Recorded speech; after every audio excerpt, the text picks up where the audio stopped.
But on the first day of class, you can be upfront with them about the fact that a large class is a challenge for everybody. It's a challenge for the professor, and it's a challenge for the students.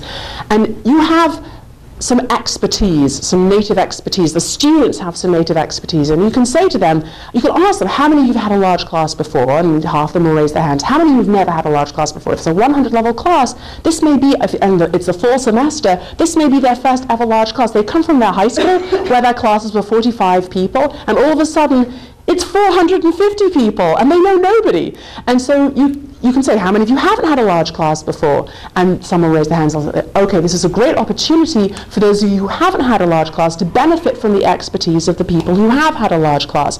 Those of you that have had a large class, what are some of the challenges for students? And they're going to list all of these things, but they're going to say people talk, people eat, people text message, people use their cell phones, people come in late, all of these things. And then you'll say to the students, so what are some ways of dealing with those challenges? How could you deal with them? Well, and then they'll come up with great suggestions. And then what you're doing is you're harnessing their negative energy and using, it's kind of like, any of you were waiters or waitresses at any point? Okay, how does tipping work? Tipping is the self-policing of waiters and waitresses for their own benefit, right?